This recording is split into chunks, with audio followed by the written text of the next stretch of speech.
Hey, I'm Cyclone, and today we're going to take a look at the 3.21 updates to my Aurabot guide. Now, due to work reasons, I won't be able to make a full guide, so instead I'm going to have an update video, and I'm going to refer to my previous guide, which luckily there aren't any groundbreaking Aurabot changes, so most of it is still good to use. So if you're new to Aurabotting, you can take a look at this info that should appear above me now, or at the description, and can watch the full guide and then come back to get the last bit of updated information that you're gonna need. Or if you've already seen that or already know Aurabotting, you can just take a look at the upgrade guide as well as taking a look at the POB and get a grasp of the updates yourself. Alright, let's take a look at them. So there are some changes that I did beforehand that I realized are pretty good to have, and then some changes that we needed because of the 3.21 changes. But overall, the Aurabot, I think, got out of this with an actual buff. So this is a second buff in 2 leagues in a row. I'm very, very happy for Aurabots in this league. Alright, the first thing I noticed is that if you use a Ghost Race early, you have a way easier time surviving until you have your auras properly set up. So you can use a Ghost Race to get Energy Shield, especially already in the campaign. You can already have a good amount of Energy Shield, having better survivability. Except just be careful with Chaos Damage, of course. And this allows us to just use this until we have like 4k ES, and then transition into an Aura Effect Armor or a Victorious.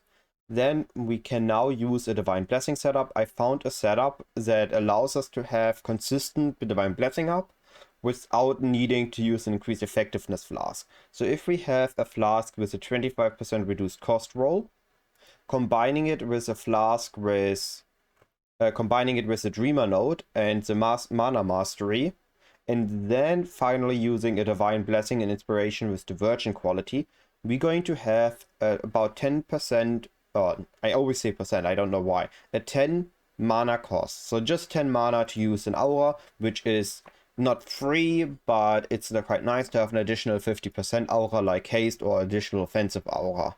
So that is very nice to have. Now, of course, you don't need this.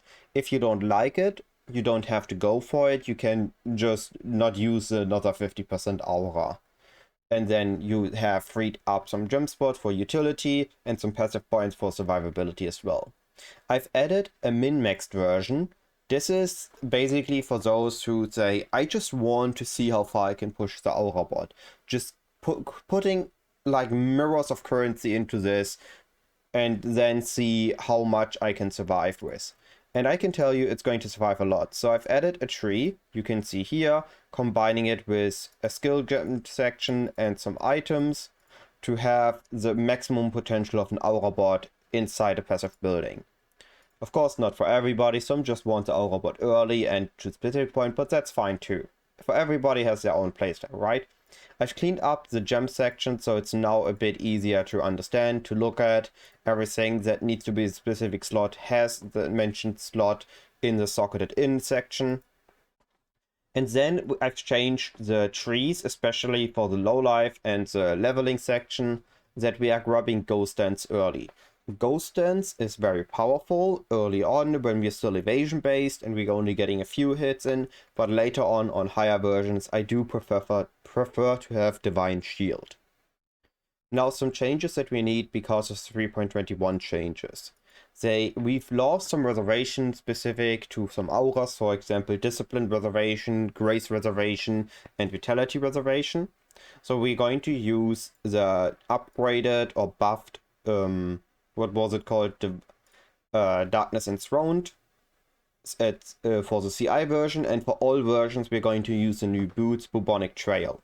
So if you're using the boots combined with 3 Abyss Jewels, 1 magic, 1 rare and 1 unique, you're going to have 25 to 32 movement speed, 50 to I think it was 75 reduced duration of ailments, which is nice. I mean elemental ailments, so that is shock, ignite. For those build supporters where the carry doesn't use purity of elements, this is quite nice to have.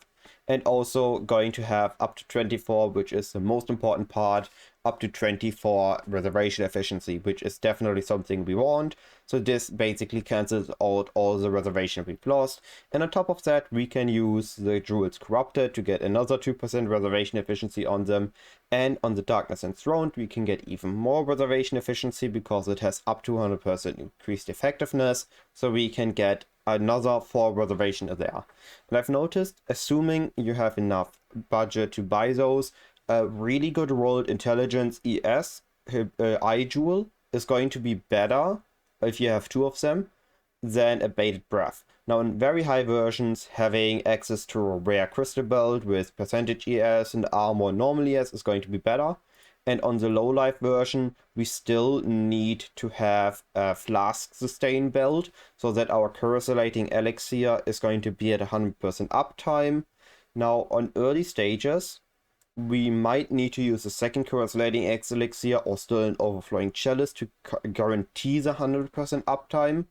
But we're going to be overall good to go. So removal of the Flask Mastery did not hurt us enough that we cannot use the low life version with the Flask anymore.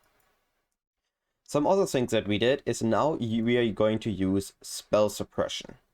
Spell Suppression is now better than before for an Aurabot because there are 2 new Masteries. Let me show you this. So with Spell Suppression, we need the Mage Bane. Mage Bane removes a bit of evasion rating because we don't get that from dexterity anymore. However, now, especially because we are passing to Ghost Sense, we have a very easy time to pick up the Mastery for evasion and energy shield to give us percentage evasion for intelligence, which is already our main stat. And dexterity doesn't provide anything anymore, but wait, Mage Bane already does that. So we aren't losing anything now. We have still evasion and we have Spell Suppression on top of that.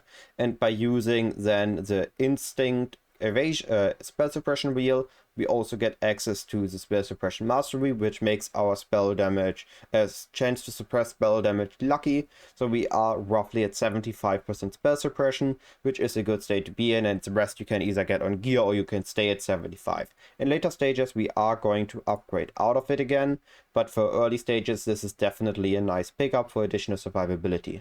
The last thing that I want to mention are 2 more Masteries that I really like. The first one, once your CI is straight up, 10% less damage taken, or well, physical damage taken.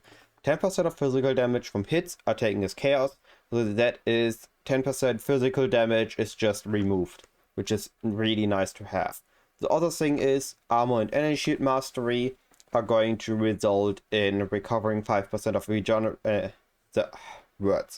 When we are getting hit by a physical hit, we recover 5% ES. In juiced late game maps, we're taking a mix of all damage and we're taking a mix of spells and hits. So this should proc quite often. It doesn't seem to be an internal cooldown, so I just assume there's a base cooldown on this on things that are like once every few ticks.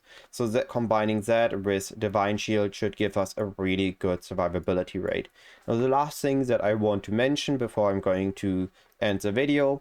Hopefully this was informative. If there are any questions left, feel free to ask me on Discord, ask me on Discord DMs, ask me in-game, or ask me in the comment section. I will try to answer them.